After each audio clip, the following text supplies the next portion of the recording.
je m'appelle Laura, je suis passionnée par le dessin et l'illustration jeunesse en particulier. Et aujourd'hui, pour l'entrée des coulisses, je vais vous partager mon amour inconditionnel pour un dessinateur extrêmement talentueux. Bonjour, tu en as assez de tourner en rond sur les mêmes coups de cœur artistiques? Tu as envie d'élargir ton horizon culturel, de te bousculer un peu? Tu es au bon endroit. Tu écoutes la rubrique bouche à oreille de l'entrée des coulisses, le podcast qui soutient la diversité artistique en rendant visibles les artistes méconnus et talentueux. Dans cette rubrique, une personne comme toi partage son coup de cœur, celui qui a marqué sa vie. Si, carrément. Et ensemble, nous allons écouter un petit bout de son cœur.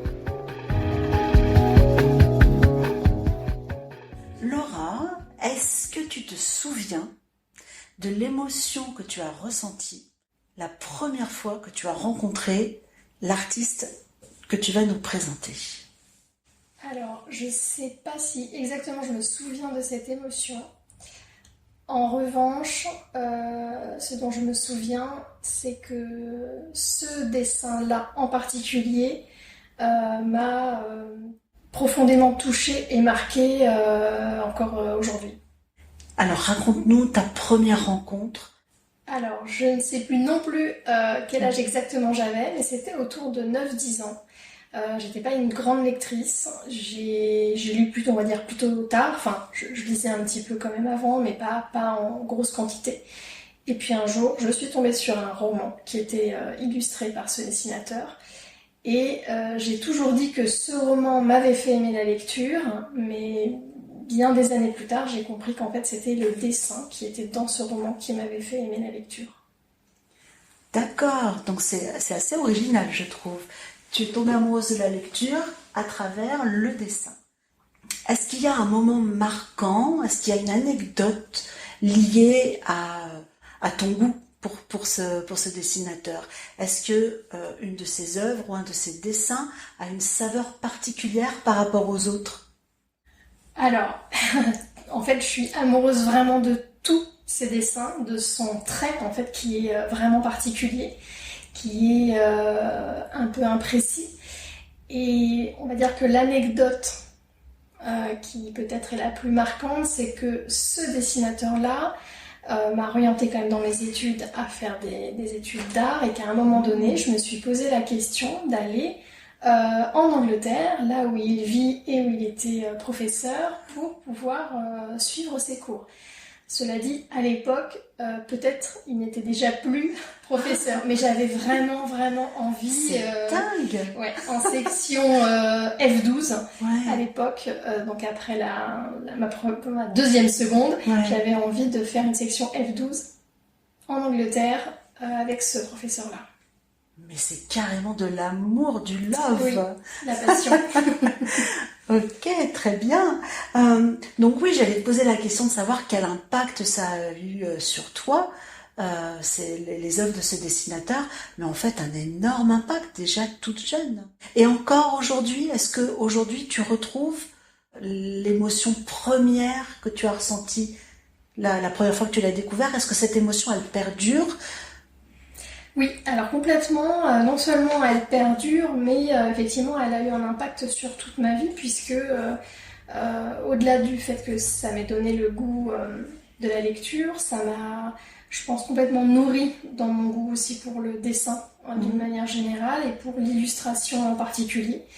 Et donc son trait, en fait, je le retrouve évidemment dans ses dessins, mais je le retrouve aussi dans certains autres dessinateurs, et c'est toujours quelque chose qui me parle, et c'est un peu aussi une quête personnelle, parce que moi j'idéalise complètement son dessin, et j'aimerais en fait pouvoir réussir à dessiner à sa manière, avec ce trait un peu imparfait, on va dire, aux yeux de gens qui ne connaissent pas, mais qui pour moi est sensible et intelligent et doux et non présomptueux. Enfin voilà, c'est vraiment un grand dessinateur.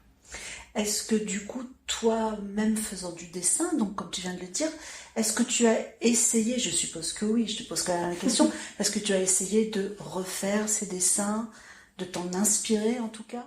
Alors oui, il a édité un livre qui, alors je ne sais plus exactement comment est le titre, mais c'est dessiné à la manière d'eux, je pense. Et bon, ben, j'ai essayé. Après, j'ai un petit peu je sais pas comment on appelle ce syndrome là qui nous empêche de vraiment de dessiner parce qu'on a trop peur. Ouais. Mais voilà, évidemment, je ne suis jamais satisfaite du résultat parce que de toute façon, on ne peut pas l'égaler. Mais oui, j'ai essayé de dessiner à sa manière. Est-ce que tu as une œuvre de ce dessinateur particulière qui te plaît particulièrement? Et pourquoi? Alors, en fait, il a édité des albums jeunesse et des romans jeunesse. Et donc, celui qui m'a vraiment fait découvrir son dessin, qui est paru en 1981. Et cet album-là est plus un album jeunesse, mais qui peut s'adresser aux adultes, hein, je suppose. Alors, c'est un roman. Oui, et un roman, c'est un roman, mais qui est complètement, oui, qui est un roman qui est, on va dire, classé dans les romans jeunesse, mais oui, bien sûr que les adultes qui sont encore qui ont une âme d'enfant. Voilà, ceux qui ont encore une âme d'enfant peuvent le lire parce que de toute façon, son auteur, donc Roald Dahl, c'est un incontournable.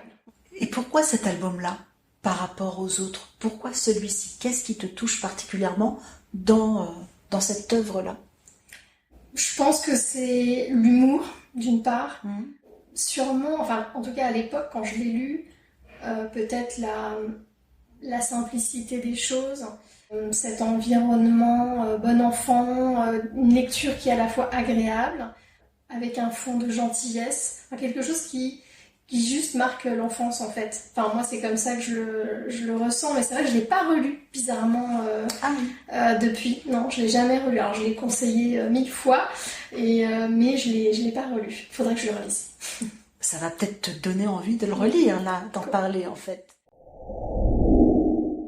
Mais est-ce que tu as cherché à en savoir plus? Toi qui voulais aller le rejoindre en Angleterre. Alors, il était passé à un moment donné au Salon du Livre de Montreuil. Et donc, alors je ne l'ai pas rencontré, mais j'avais regardé les interviews qu'il avait menées justement pour le salon. Et après, oui, j'ai regardé surtout avec qui il travaillait. Donc, il travaille avec... lui, il est auteur, illustrateur, mais il travaille beaucoup avec d'autres auteurs. Et notamment, il y en a 2-3 avec lesquels il a une grande collaboration. Et sinon, il y avait donc cette histoire de donner des cours en Angleterre. Et donc, c'était ça que j'avais regardé. Mais voilà, après, bon, là, c'est un vieux monsieur. Hein, il est né en 1932. Donc, maintenant, il est... pas à la retraite de ses dessins, mais en tout cas de prof, il est à la retraite. Il donne plus de cours en tout cas. Imagine que par miracle, tu puisses déjeuner ou dîner avec lui. Imagine. Quelle question tu aurais envie de lui poser? Qu'est-ce que tu aimerais lui dire? Waouh, ça c'est super dur comme question. Déjà, je pense que je serais dans une émotion totalement hystérique intérieure. mais intérieure. Ah oui, complètement. Intérieure. Ça, je serais en train de bouillonner de plaisir à l'idée de pouvoir partager un repas avec lui. Enfin, c'est un peu idiot d'ailleurs, mais c'est surtout le plaisir de rencontrer en vrai cette personne qui représente beaucoup pour moi. Qu'est-ce que j'aurais envie de lui demander ? Je pense que c'est ça, peut-être. Je pense que je pourrais lui demander s'il accepterait de faire comme un espèce de petit cours. Parce que j'ai eu cette chance-là d'avoir un cours de dessin par un autre auteur, illustrateur américain, qui était venu à Paris, que j'avais rencontré, et oui. Il m'a vraiment fait un cours dans un bar avec d'autres dessinateurs. Et c'était génial. Mais j'avoue que j'étais un peu pétrifiée. Parce que c'est aussi un illustrateur que j'aime beaucoup. Et j'étais surtout très très très impressionnée. Donc je l'ai regardé faire, j'ai eu du mal à faire. Je l'ai surtout observé. Et je pense que cet illustrateur que j'admire tant, lui, ce serait pareil, donc je serais un peu figée à juste regarder et me nourrir en fait de ce que je verrais, de sa manière de dessiner, de son trait posé sur la feuille, de son coup de poignet. Je pense que je serais plus à observer qu'à faire. Et après, sinon oui, je pense que je serais en fait trop pétrifiée pour lui poser une autre question, mais s'il acceptait de me montrer comment il dessine. Dans notre rêve, il accepte. Oui, il accepte. Oui. Ces dessinateurs, tous ces livres, à qui tu les conseillerais en particulier? À ceux qui n'aiment pas la lecture. Ouais, puisque c'est vraiment ça, moi, qui m'a fait aimer la lecture, et c'est souvent ce que je fais dans le cadre de mon métier. Vraiment, je conseille et j'oriente vers ces lectures, bien sûr les albums, mais aussi les romans, parce qu'on le sait bien, les enfants lisent un peu moins, il y a des études qui le prouvent malheureusement, et donc orienter sur des romans qui sont illustrés pour à la fois satisfaire le parent qui cherche toujours à faire lire son enfant, mais à satisfaire l'enfant qui lui recherche plutôt de l'illustration et du dessin, donc on a un bon compromis avec des textes chouettes, intelligents, drôles, et puis des dessins vivants, très très vivants et très plaisants. Donc c'est ce que je fais. Et là, aujourd'hui, au micro de l'entrée des coulisses, qu'est-ce que tu ressens à parler de lui, à te dire que tu vas transmettre cet amour de ce dessinateur à d'autres? Ça te fait quoi? Eh bien, ça ne se voit pas, mais intérieurement, j'ai le cœur qui palpite.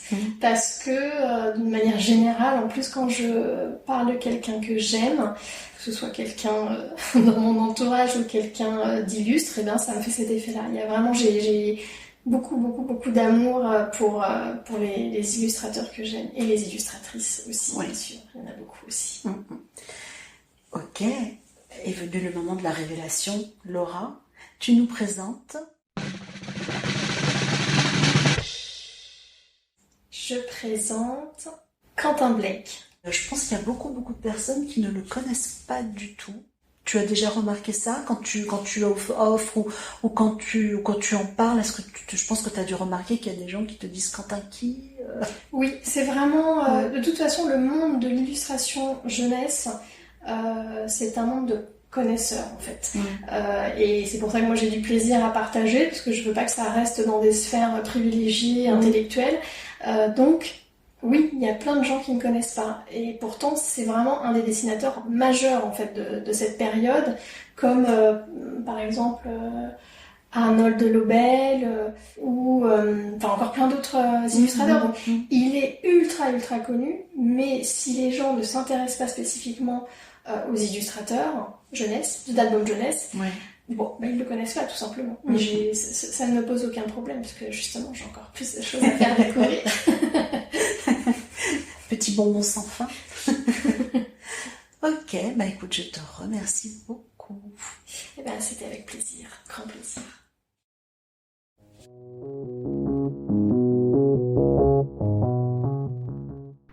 Mais c'est pas de l'amour, ça. Envisager de poursuivre ses études en Angleterre rien que pour suivre les cours de son artiste préféré. Chapeau, Laura. Personnellement, je connais Quentin Blake, mais personne ne m'en avait jamais parlé comme ça avant. Et je pense donc que je vais aller me replonger dans ses livres. Vous filez sur le compte Instagram de l'entrée des coulisses pour y voir quelques dessins, et sur le site pour en savoir un peu plus sur ce fameux Quentin Blake. Allez-y, on referme cette rubrique. À très vite.